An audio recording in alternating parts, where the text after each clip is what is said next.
दोस्तों जय हिंद और आप सभी का वेलकम है आपके प्रीतम एकेडमी में और मैं हूं पंकज कुमार। तो आज का एक स्पेशल सा टॉपिक और एक स्पेशल सा क्लास में आप लोगों के बीच लेके आया हूं। तो आज का जो टॉपिक है हम लोग बात कर रहे हैं क्लास 10 का। जो चैप्टर हमारा चल रहा था वो चैप्टर था भारत में राष्ट्रवाद का उदय। तो हम लोगों ने इसमें इंट्रोडक्शन पार्ट, साथ में हम लोगों ने और एक पार्ट लिया था जिसमें जो विश्व युद्ध हुआ उससे हमारे देश में क्या प्रभाव हुआ, और साथ साथ में हम लोगों ने देखा कि जब गांधी जी अफ्रीका के बाद जब इंडिया आते हैं तो उसके बाद जो गांधी जी के द्वारा जो 3 सत्याग्रह है, यानी कि गांधी जी के द्वारा जो 3 सत्याग्रह है, एक चंपारण सत्याग्रह जो कब हुआ था 1917 में, दूसरा जो सत्याग्रह था खेड़ा सत्याग्रह था, खेड़ा जिला पे हुआ था, वो भी कब हुआ था 1917 में, और जो तीसरा हुआ था वो अहमदाबाद का सत्याग्रह हुआ था, वो कब हुआ था 1918 में। तो ये जो 3 सत्याग्रह हुए इसके बाद की हमें घटनाएं पढ़नी है और इसके बाद के बारे में आज हम लोग जानकारी लेंगे। तो आई होप आज का क्लास आपको बहुत अच्छा लगेगा, लेकिन उससे पहले मैं बता दूं कि टाइम वेस्ट ना करते हुए आपको क्या करना है कि प्रीतम एकेडमी को सब्सक्राइब कर लेनी है और जो बेल का आइकन आता है उसको भी क्या करना है, प्रेस कर लेना है, ताकि जितना भी वीडियो आपके इस चैनल पे डाली जाए उसका नोटिफिकेशन सबसे पहले आप तक पहुंच सके और आप क्या करो, सीख सको। तो टाइम ना वेस्ट करते हुए आज के टॉपिक को हम लोग शुरू करते हैं। जी, जब अफ्रीका दौरा के बाद भारत आते हैं और भारत का जब पूरे अच्छे से निरीक्षण करते हैं, क्योंकि 1915 में वो अफ्रीका में एक जन आंदोलन करने के बाद वो क्या होते हैं, भारत आ जाते हैं। और भारत आने के बाद वो पूरे 1 साल तक मैं बोलूं, क्योंकि 15 में आते हैं और 17 से वो क्या करते हैं, सत्याग्रह स्टार्ट करते हैं, यानी कि लगभग 2 साल तक पूरे भारत का दौरा करते हैं। और दौरा करने के बाद वो एक चीज देखते हैं कि यहाँ पे जितनी भी सारे प्रॉब्लम है और जितने भी सारे कष्ट हैं उनको दूर करने का प्रयत्न करते हैं। तो उससे पहले मैं बता दूं कि जब गांधी जी अफ्रीका से भारत आए थे तो उस समय इलाहाबाद विश्वविद्यालय का, मैं किसका बात कर रहा हूं, इलाहाबाद विश्वविद्यालय का स्थापना का समारोह चल रहा था, उद्घाटन चल रहा था। तो उन्होंने देखा कि पूरी जो समाज है भारत में वो किस तरह से बटा हुआ है, किस तरह से लोगों की प्रवृत्ति है। तो जो उच्च जाति के या उच्च तबके के लोग होते हैं वो लोग ऊपर में बैठते थे और जो किसान और मजदूर होते हैं वो जमीन पे बैठते हैं। तो उन्होंने उस समय जब उनको स्टेज पे बुलाया गया भारत को संबोधन करने के लिए, तो उन्होंने किसानों का संबोधन किया। तो गांधी जी ने क्या किया कि किसानों के बारे में बोला कि किसान है तो हम हैं। तो उसके बाद जब गांधी जी 15 में आए और 17 तक, या मैं बोल सकता हूं कि पूरे 2 साल तक पूरे देश का चक्कर काटा, देश को जब निरीक्षण किया, तो उन्होंने उसके बाद 3 लगातार सत्याग्रह किया। एक तो किसानों के लिए चंपारण सत्याग्रह, दूसरा जो था वो खेड़ा सत्याग्रह, और जो तीसरा था वो अहमदाबाद की जो सूती मिल के जो लोग मजदूर थे उनके लिए। तो टोटल 3 सत्याग्रह किया गया 1917 में, फिर 1917 में, फिर 1918 में। तो ये जो 3 सत्याग्रह हुए, तो जब जन आंदोलनों के सहारे इन सत्याग्रहों पे विजय पाई गई, तो जाहिर सी बात है कि जिन लोगों ने इन सत्याग्रह पे काम किया था इसको सफल बनाने के लिए उनके मन की जो हौसले हैं वो थोड़ा उचान भरी, क्या हुआ, उनके मन की जो हौसले हैं वो थोड़े उचान भरी, और गांधी जी भी क्या हो गए, बहुत ज्यादा उत्साहित हो गए। क्योंकि आपको पता है कि उस समय विश्व युद्ध का दौर था और अंग्रेजों को भारी ज्यादा नुकसान हो चुका था। तो जब भारी नुकसान हुआ तो अभी भी वो चाहता था कि अपनी जो राजकाज व्यवस्था में जितने भी सारे खर्चे हैं उनका स्टेबिलिटी, उनकी जो खर्चे हैं वो बराबर रहे। लेकिन गांधी जी के जब सत्याग्रह शुरू होने लगे और लोगों को पता चला कि हम लोग जन आंदोलन के सहारे इस पूरे ब्रिटिश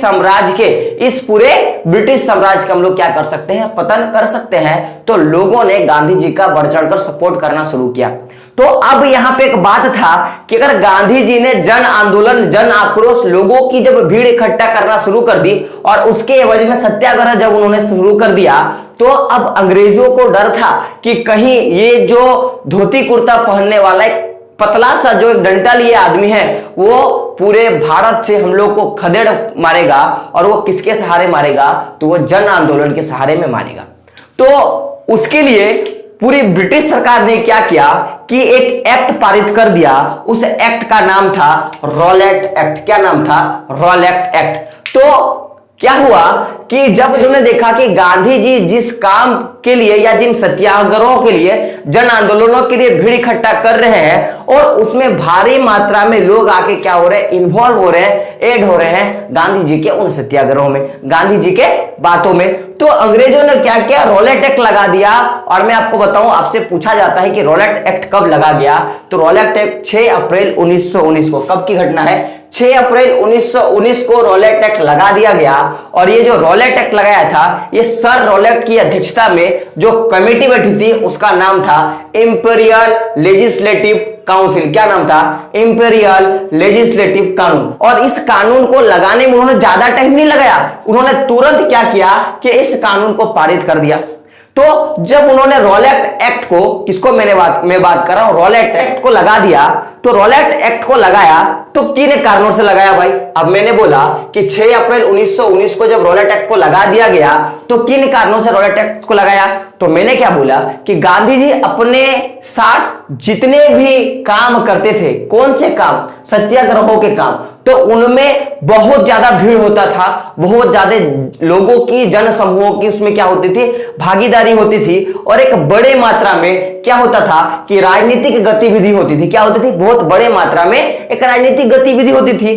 तो अंग्रेजों ने जो रॉलेट एक्ट लगाया, इसी राजनीतिक गतिविधियों को कुचलने के लिए, किसके लिए, इसी राजनीतिक गतिविधियों को कुचलने के लिए अंग्रेजों ने क्या किया, रॉलेट एक्ट को पारित कर दिया। अब हम लोग बात करते हैं कि मैंने माना कि रॉलेट एक्ट जो है वो भारतीय गतिविधियों को रोकने के लिए, उनको कुचलने के लिए, उनका दमन करने के लिए लगाया गया। तो सर आप मेरे को बताइए कि अगर कोई आदमी रॉलेट एक्ट का विरोध करे, क्या रॉलेट एक्ट का विरोध करे, तो सर क्या होगा, तो बाबू अगर लॉकडाउन में आप अगर सरकार के नियमों और नीतियों का पालन नहीं करते हो तो क्या होता है, एक तो आप मार खाते हो, दूसरा आप दंड के भागी होते हो। तो यहां भी मार खाया गया, दंड के भागी तो हुए। तो इनका जो कानून था, अगर रॉलेट एक्ट का कोई अवहेलना करता था और जन आक्रोश और अगर सत्याग्रह करता था और पकड़ा जाता था तो क्या होता, उनको किसी तरह का कोई मुकदमा चलाया नहीं जाता था, यानी कि कटघरे में खड़ा कभी नहीं किया जाता था। बिना कटघरे पे खड़ा किए जो भी राजनीतिक कैदियां थे, जो भी रॉलेट एक्ट का विरोध करते थे, जो भी सत्याग्रही थे, उनको क्या किया जाता था, 2 साल के लिए, याद रखिएगा कि 2 साल के लिए जेल में बंद कर दिया जाता था। और मैंने क्या बोला कि बिना मुकदमा चलाए जो भी राजनीतिक गतिविधियां करने वाले व्यक्ति थे, जो भी सत्याग्रह करने वाले व्यक्ति थे, उनको क्या किया जाता था, 2 साल के लिए जेल में डाल दिया जाता था। तो जब गांधी जी को पता था कि अगर हम लोग सत्याग्रह करेंगे तभी जाके हम लोग आजाद हो सकते हैं, क्योंकि सत्याग्रह के कारण हम लोग देश के हर एक कोने में पड़े हर एक गूंगे बहरे व्यक्ति तक हम लोग क्या हो सकते हैं, जाके पहुंच सकते हैं और उनके मन में राष्ट्रीयता की भावना का विकास कर सकते हैं। और वो लगातार जन आंदोलन किए जा रहे थे, जन आंदोलन किए जा रहे थे, सत्याग्रह हुए किए जा रहे थे। तो उसी बीच क्या हो गया कि जब रॉलेट एक्ट को लगाया गया, किसके लिए, सत्याग्रहों को रोकने के लिए, जन आक्रोश को रोकने के लिए, भीड़ों को रोकने के लिए, तो रॉलेट एक्ट का विरोध किया गया। रॉलेट एक्ट का क्या किया गया, विरोध किया गया।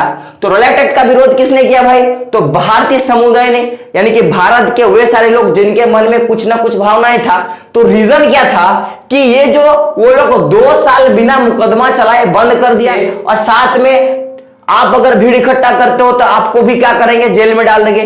तो इसकी जब ये सारे कानून पारित किए गए, जब ये सारे कानून पारित किए गए सत्याग्रहों को रोकने के लिए, तो अब लोगों को लगा कि अगर हम लोग रॉलेट एक्ट का विरोध नहीं करते हैं तो हमारा जन आंदोलन, लोगों के मन में राष्ट्रीयता की भावना का विकास जो हो रहा है वो दब जाएगा और हम लोग क्या हो नहीं पाएंगे, आजाद नहीं हो पाएंगे। तो उसके लिए लोगों ने क्या किया, रॉलेट एक्ट का विरोध करना शुरू किया। क्या क्या, रॉलेट एक्ट का विरोध करना शुरू किया। तब रॉलेट एक्ट के विरोध के लिए लोगों ने क्या किया, या जो भी राष्ट्रवादी लोग थे, राष्ट्रवादी विचारधारा के लोग थे, उन्होंने क्या किया कि जो भी विभिन्न शहर देख रहे हो भारत में, जो विभिन्न शहरें हैं, उन शहरों में रैलियां और जुलूस निकाला गया, किसके खिलाफ, तो रॉलेट एक्ट के खिलाफ। और चूंकि रॉलेट एक्ट जो था वो राजनीतिक गतिविधियों को रोकने के लिए था और इसी को हटाने के लिए, रोलेक्ट एक्ट को हटाने के लिए क्या किया गया, विभिन्न शहरों में जुलूस निकाला गया। तो अब बताओ, अगर आपको किसी काम को करने के लिए आपके पापा मना करते हैं और आप फिर भी करते हो तो पापा को गुस्सा आता है। पहले तो वो डांट के समझाते हैं, फिर मार के समझाते हैं, फिर किससे समझाते हैं, प्यार से समझाते हैं। तो यहां तो लोग उन्होंने प्यार से हमें समझाया कि भाई आप रोलेक्ट एक्ट के एवज में रहो, किसी तरह का कोई जुलूस नहीं करो, क्या क्या प्यार से समझाया। अब हम नहीं माने, तो जब हम नहीं माने तो कुछ तो घटनाएं होंगी ना। तो सबसे पहले देखते हैं कि हम क्यों नहीं माने। तो हमने क्या किया कि पहले तो हम लोग रोलेक्ट एक्ट के खिलाफ विभिन्न शहरों पे जुलूस तो हम लोगों ने निकाला, साथ में जितने भी रेलवे कर्मचारी थे वो लोग क्या किए, हड़ताल पे चले गए। क्या किए, हड़ताल पे चले गए। तो जब इस तरह की हड़तालें हुई, जब इस तरह की जन आक्रोश हुई, तो जब रेलवे कर्मचारी हड़ताल पे चले गए, दुकानदारों ने क्या किया, अपने दुकानों को बंद कर दिया कि जाओ भाई आज से हम सामान देंगे नहीं, आप क्या करते हो उखाड़ लो। क्या आप क्या करते हो, उखाड़ लो।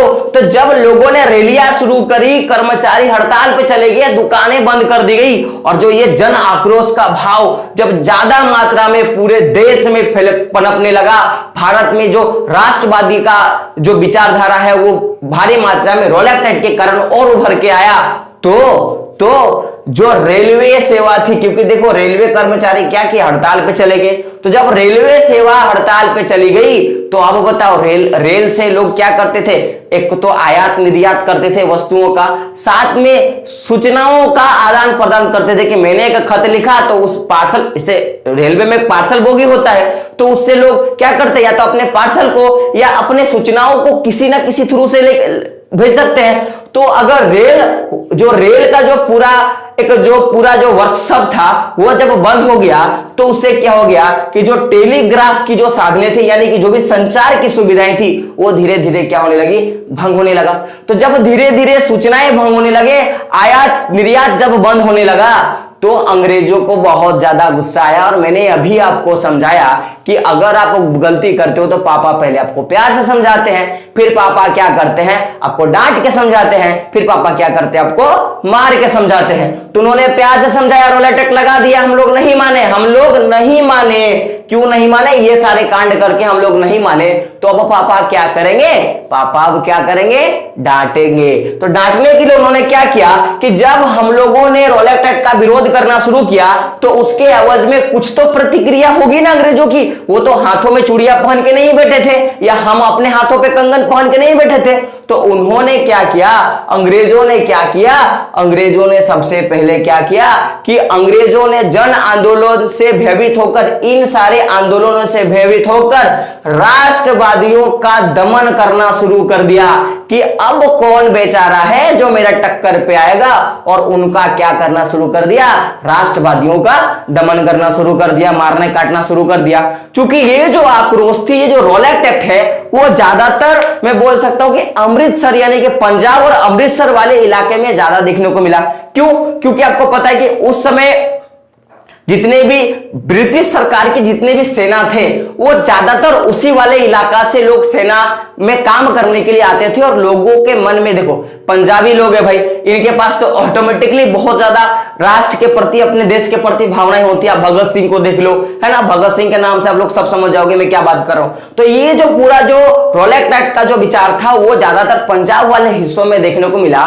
तो उसके लिए सबसे पहले क्या किया गया कि अंग्रेजों को लगा कि अगर अभी हम अमृतसर से जितने भी सारे जो भी अमृतसर के लोग, जो लोग भी सेना में बहाल है, अगर उनको नहीं अभी हम लोग रोके तो क्या करेंगे, ये लोग भी जन आंदोलन में चले जाएंगे और रेलवे की तरह फिर से हमारे भी दिक्कत हो जाएगा, हमारा सुरक्षा पे बहुत ज्यादा प्रभाव पड़ेगा। तो उन्होंने क्या किया कि अमृतसर के बहुत सारे ऐसे लोग जो लोग सेना में भर्ती थे, उनको क्या किया कि उनको बोला कि भाई रुक जाओ और आप बैठ जाओ, ठीक है। साथ में क्या किया गया कि अमृतसर के जो भी स्थानीय नेताएं थे या जो स्थानीय सत्याग्रही थे, जो लोग सत्याग्रह करते थे, उनको क्या कर दिया गया, हिरासत में ले लिया गया और उनको 2 साल में जेल में डाल दिया गया। तो 2 साल में जेल में डालने का मुख्य कारण क्या था? क्योंकि अंग्रेजों को लगता था कि अगर जिस इंसान ने ये जो विस्फोट है जन आंदोलन का वो किया, अगर मान लो कि मैंने एक सत्याग्रह किया और मेरे को जेल में डाल देंगे, तो अगर मेरे को जेल में डाल देंगे तो जाहिर सी बात है कि आप लोगों का मनोबल टूटेगा, और जब लोगों का मनोबल टूटेगा तो जो ये विकास हो रहा है ना सत्याग्रह का, वो कहीं ना कहीं कमजोर हो जाएगा और लोग सत्याग्रह करना छोड़ देंगे। तो इसके कारण उनको जेल में डाला जाता था। तो जैसे ही अंग्रेजों ने जन आंदोलन के कारण क्या किया कि दमनकारी प्रभाव शुरू किया, साथ में अमृतसर के बहुत सारे स्थानीय नेताओं को क्या किया कि उनको जेल में डाल दिया गया, और साथ में जो अमृतसर के जितने भी लगभग आधा से ज्यादा जो पुलिस कर्मचारी थे उनको क्या कर दिया गया, उनको हटा दिया गया। और साथ में अंग्रेजों ने एक सबसे बड़ा कांड क्या किया था कि गांधी जी को दिल्ली में प्रवेश करने पर पाबंदी लगा दिया था कि आप नंगे फकीर आप कभी दिल्ली प्रवेश मत करना, ना तो मैं आपको शूट एंड साइड का ऑर्डर दे दिया गया कि गांधी जी दिल्ली में प्रवेश नहीं कर सकते हैं, ऐसा आदेश जारी कर दिया गया। अब यहां तक तो सही था, हम लोगों ने रॉलेट एक्ट का विरोध किया तो अंग्रेजों की कुछ ना कुछ प्रतिक्रियाएं थी, प्रतिक्रिया वो लोग दिखा दिए। लेकिन दिक्कत कब हुआ कि जब रॉलेट एक्ट के विरोध में एक 10 अप्रैल 1919 को, यह घटना याद रखिएगा, 10 अप्रैल 1919 को एक शांतिपूर्ण जुलूस चल रहा था। तो उसी समय क्या किया कि जो पुलिस लोग थे उन्होंने उस शांतिपूर्ण जुलूस पे क्या किया, गोली चला दिया। तो जब इस तरह का व्यवहार अंग्रेजों के प्रति किया गया तो जो भी राष्ट्रवादी नेता थे, जो भी राष्ट्र के प्रति जाहिरता दिखाते थे कि राष्ट्र मेरा सब कुछ है, तो उन्होंने कुछ काम करना शुरू किया। तो उन्होंने क्या किया कि पहले तो रेलवे कर्मचारी और जो दुकानदार है वो सारे बंद थे, लेकिन अब ये लोग क्या करने लगे, जो भी राष्ट्रवादी नेता थे, कि जितने भी सरकारी बैंक हैं या जितने भी सरकारी डाकघर है और जितने भी सरकारी स्टेशन हैं या स्थाने हैं, उन पर क्या करने लगे कि लोगों ने पहले तो उनका काम छोड़ा और फिर बाद में इन जगहों पर आक्रमण करना शुरू कर दिया और इन जगहों को तोड़ने फोड़ने लगा। तो अब मेरे को बताओ कि पहले पापा ने प्यार से समझाया कि बाबू मैं रॉलेट एक्ट लगा रहा हूं, आप जुलूस वगैरह ना निकाले, हम लोगों ने नहीं माना। फिर उन्होंने क्या किया कि थोड़ा डांटा ठपकारा। जब हम लोग नहीं माने तो उन्होंने, जब हम लोग यहां पे नहीं मानते हैं तो अब वो तो कुछ ना कुछ तो करेंगे ना, वो कुछ ना कुछ तो करेंगे ना। तो आगे देखिए क्या करते हैं। तो जब हम लोगों ने क्या किया कि रॉलेट एक्ट का और बहुत ज्यादा तरह से हम लोगों ने विरोध किया कि बैंकों को जला दिया, डाकघरों को तोड़फोड़ दिया, रेलवे स्टेशन या स्थानों पर हम लोगों ने क्या किया कि उनको तोड़ना फोड़ना हम लोगों ने शुरू कर दिया। तो अब यहां पे एक तो राष्ट्रवादी नेताओं का, और दूसरा क्या था कि जो भी अंग्रेज सरकार के जो दमनकारी कानून के जो प्रभाव हुए, उनसे दोनों के बीच में आपसी टकराव हुआ। यानी कि मैं बोल सकता हूं कि ये जो तोड़फोड़ हुई 10 अप्रैल 1919 के बाद, बैंकों का, डाकघरों का, रेलवे स्टेशनों पर जब हमला लोगों ने करना स्टार्ट किया राष्ट्रवादी नेताओं ने, तो सरकार एवं राष्ट्रवादी नेताओं के बीच में बहुत ज्यादा टकराव होने लगा। तो अब इनको तो रोकना लाजमी था, क्योंकि देखो आप अगर किसी के साधनों पर अब हमला करोगे तो वो बहुत कुछ कर देगा। वो क्या करेगा? बहुत कुछ कर देगा। तो अंग्रेजों ने क्या किया कि अब वो तोड़फोड़ ना हो, कि लोग हमारे संसाधनों पे तोड़फोड़ ना करे, जन आंदोलन ना करे, इसके लिए क्या किया कि अमृतसर में, कहां पे? अमृतसर में इन्होंने एक लॉ लगा दिया, एक कानून लगा दिया, जिस कानून का नाम था मार्शल लॉ। क्या लगा दिया? मार्शल लॉ लगा दिया। और मार्शल लॉ लगाने के बाद जो जालंधर डिवीजन कमांड का जो हेड था उसका नाम था जनरल डायर नाम का जो व्यक्ति था, आप लोगों ने नाम सुना होगा, बहुत खतरनाक, बहुत बेहरम दिल का इंसान था। तो जनरल डायर को क्या किया कि जालंधर डिवीजन का पूरा कमान सौंप दिया कि अब आप ही देखो कि किस तरह से आप राष्ट्रवादियों का जो ये हिंसक बर्ताव है उसको आप रोक सकते हो। क्या? राष्ट्रवादियों का जो हिंसक बर्ताव है आप उसको कैसे रोक सकते हो। तो इसके लिए सरकार ने क्या किया कि पहला तो मार्शल लॉ लगा दिया, और दूसरा क्या किया, जनरल डायर को क्या किया कि पूरे अमृतसर का कमांड संभाल दिया कि आप देखो आपको जो करना है। तो अब देखिएगा कि 10 अप्रैल 1919 को पुलिस ने शांतिपूर्ण जुलूस पर गोली चला दिया। तब लोगों ने क्या किया कि बैंकों, डाकघरों और कारखानों और रेलवे स्टेशनों पर हमला करना शुरू कर दिया। उसके ही अवज में मार्शल लॉ लगा दिया गया। जनरल डायर को पूरे जो जालंधर डिवीजन यानी कि पूरे अमृतसर का आप समझ सकते हो कि कमांड सौंप दिया गया। तो आप देखिएगा कि 10 अप्रैल के बाद एक डेट याद रखिएगा दूसरा, वह 13 अप्रैल 1919। और आपको पता है कि 13 अप्रैल 1919 को ही सबसे दर्दनाक हादसा हमारे इंडिया में हुआ था, और वो क्या था? जलियांवाला बाग हत्याकांड। मैं किसका बात कर रहा हूं? जलियांवाला बाग हत्याकांड। तो हम लोग बात करेंगे जलियांवाला बाग हत्याकांड के बारे में। तो थोड़ा जानिएगा कि ये सारी जो घटनाएं हुई उनके बाद सरकार का क्या टकराव था, हम लोग वो धीरे धीरे पढ़ रहे हैं। अभी हम लोग बात करते हैं कि जलियांवाला बाग हत्याकांड के बारे में। तो आपसे पहला क्वेश्चन पूछा जाएगा कि बताइए कि जलियांवाला बाग हत्याकांड कब हुआ था? तब को क्या बताना है? 13 अप्रैल 1919 को। कब हुआ था? 13 अप्रैल 1919 को हुआ था। तो जलियांवाला बाग हत्याकांड इसी डेट को हुआ था, 13 अप्रैल 1919 में। तो इसमें क्या हुआ था और किस कारणों से हुआ, हम लोग उस पर बात करते हैं। जो 13 अप्रैल 1919 से आपको पता है कि पंजाब और चंडीगढ़ रीजन है, साथ खास करके जो अमृतसर वाला रीजन है उसमें एक बैसाखी का मेला लगता है। क्या लगता है? बैसाखी का मेला लगता है। तो लोग क्या कर रहे थे कि 13 अप्रैल को ही उनका बैसाख का मेला था, बैसाखी का मेला था, यानी कि बैसाख माह का मेला। तो बैसाखी मेला का आयोजन हुआ था। तो बहुत सारे लोग क्या किए थे कि इस बैसाखी मेला में आयोजित होने के लिए या इस बैसाखी मेला को बहुत अच्छे से मनाने के लिए लोग वहां पे क्या हुए थे? एकत्रित हुए थे। तो बहुत सारे लोग किस लिए हुए थे कि बैसाखी मेला का स्टार्ट हुआ है तो हम लोग मेला देखने जा रहे हैं। लेकिन बहुत सारे लोग, देखो अब बताओ कि मेला में दो तरह के लोग होते हैं, एक तो घूमने वाले और दूसरे बेचने वाले।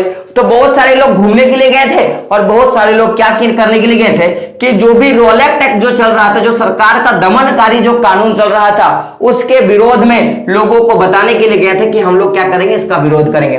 तो मैंने क्या बोला, मेले में दो तरह के लोग होते हैं, एक खाने वाले, दूसरा क्या होते हैं? बेचने वाले। तो बहुत सारे लोग खाने के लिए गए थे और ये जो बहुत सारे राष्ट्रवादी नेता थे उस भीड़ का फायदा लेने के लिए कि हम लोग अगर यहाँ पे राष्ट्रवादी भावना का थोड़ा बहुत विकास कर देते हैं तो आगे जाके हम आजाद हो सकते हैं। तो उसके लिए बहुत सारे लोग क्या करने लगे कि अमृतसर का जो जलियांवाला बाग यानी कि जो जलियांवाला बाग का जो मैदान है वहां पे जो बैसाखी मेला में आए जो लोग थे उनमें घुसे और घुसकर जो सरकार का जो दमनकारी कानून यानी कि जो रोलेट एक्ट जो चल रहा था उस समय पूरे इंडिया में, उसका विरोध करने के लिए भी बहुत सारे लोग जमा हुए थे। तो चूंकि दोनों लोगों का मेल हो गया, एक वो लोग जो लोग भले लोग थे जिनको कुछ नहीं पता था इनके कारण, और कुछ ऐसे लोग थे जो लोग खास करके विरोध करने के लिए घुसे थे।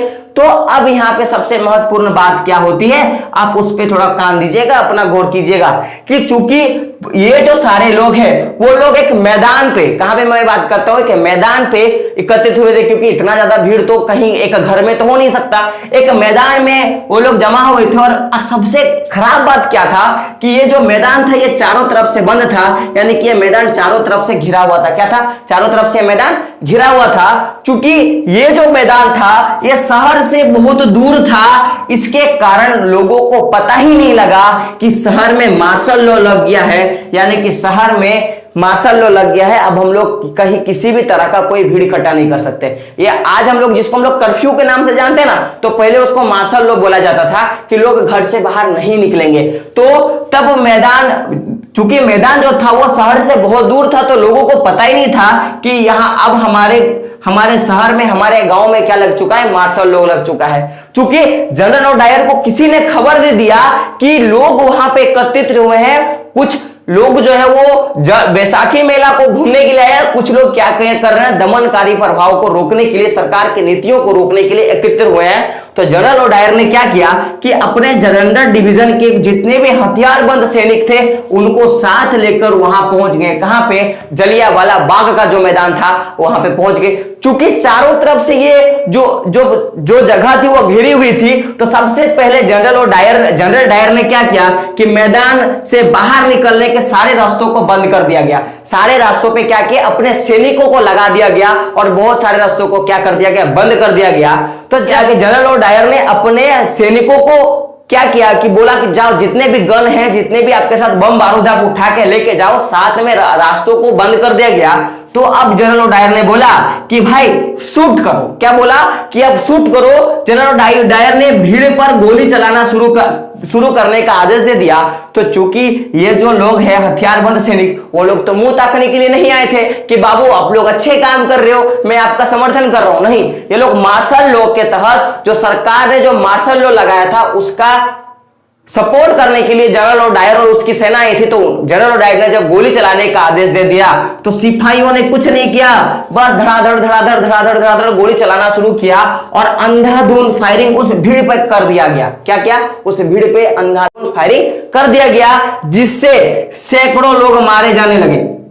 अब बताओ कि उस भीड़ पे जो चारों तरफ से बंद है और चूंकि चारों तरफ आप सैनिक लगा दिए हो और जो मुख्य द्वार है उस पे आप अपने सैनिक को लगा दिए हो और सैनिक को आपने आदेश दे दिया कि आप गोली चलाओ और सैनिक अंधाधुंध गोली चला रहे हैं। जब तक लोग मर नहीं रहे, सारे लोग जब तक मर नहीं गए, तब तक इस कायरो ने क्या किया कि गोली चलाया।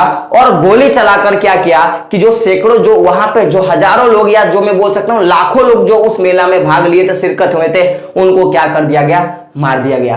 तो जब ये सारा काम जनरल डायर ने किया तो जनरल डायर से गांधी जी ने, या मैं बोल सकता हूं कि राष्ट्रवादी नेताओं ने एक चीज पूछा कि अरे ओ डायर, तूने ये क्या किया, तूने ऐसा क्यों किया? तो पता है जनरल डायर का एक स्टेटमेंट था जिसने उसने बताया था कि डायर ने बाद में बताया कि मैंने ऐसा क्यों किया कि सत्याग्रहियों के जहन में दहशत और विस्मय का भाव पैदा करने के लिए मैंने ऐसा नैतिक प्रभाव किया। क्या बोलता है यार? ये बोलता है कि मैंने नैतिक प्रभाव किया। स्टेटमेंट क्या था कि जो भी सिपाही, जो भी सत्याग्रह कर रहा है, उनके जहन में यानी उनके मन में मैं दहशत यानी कि ब्रिटिश सरकार के प्रति दहशत और आप अपने काम पे सफल नहीं होगे उसका भय पैदा करने के लिए ऐसा अच्छा काम किया था। किसने बोला? जनरल डायर ने बोला। तो अब आप मेरे को बताओ कि अंततः हम लोग तो उससे लोगों को लग चुका था कि अब अंग्रेज जो है वो अपने वास्तविक उग्र रूप में है, तो इनका अच्छे से क्या करना चाहिए, हमें दमन करना होगा। तो चूंकि लोगों ने और जोर से रॉलेट एक्ट का विरोध किया इस सारे घटना के बाद, तो अंततः रॉलेट एक्ट को समाप्त कर दिया गया, रॉलेट एक्ट को हटा दिया गया। अब जैसे रॉलेट एक्ट हटाया गया तो गांधी जी उस समय उनको भी जेल में डाल दिया गया था। तो गांधी जी को भी छोड़ दिया गया रॉलेट एक्ट को हटाने के बाद। तो अब गांधी जी को समझ में आ चुका था कि केवल हम लोग कुछ इलाकों में राष्ट्रवादी भावना का विकास करके हम लोग देश में आजाद नहीं हो सकते हैं, जब तक हम लोग राष्ट्रवादी विचार को क्या करेंगे, पूरे देश में हर एक लोगों तक ना पहुंचा दे। तो उसके लिए गांधी जी मुस्लिमों के साथ और जो हमारे हिंदू राष्ट्रवादी नेता थे दोनों के बीच में मध्यस्थता करते हैं। और हम लोग बाद में देखेंगे कि उसके आगे क्या सारे घटनाएं थी। क्योंकि आज का जो टॉपिक वो बड़ा लंबा हो चुका है, एक इंटरेस्टिंग टॉपिक था जो मैंने आप लोगों के बीच में रखा। आई होप आज का जो टॉपिक है आपको बहुत अच्छा लगा होगा और इससे हर साल आपको क्वेश्चंस मिल जाते हैं। एक तो रॉलेट एक्ट के बारे में, रॉलेट एक्ट का विरोध के बारे में, साथ में जलियांवाला बाग हत्याकांड हर साल आपको बोर्ड में देखने को मिलता है। तो इसको आप अच्छे से इस टॉपिक को ध्यान से सुने और पढ़ ले, ठीक है। तो दोस्तों जिन लोगों ने अभी तक प्रीतम एकेडमी को सब्सक्राइब नहीं किया, सब्सक्राइब कर ले और बेल का आइकन क्या कर ले, प्रेस कर दे। दोस्तों मिलते हैं अगले वीडियो में, तब तक के लिए जय हिंद, जय भारत और आपका दिन शुभ हो।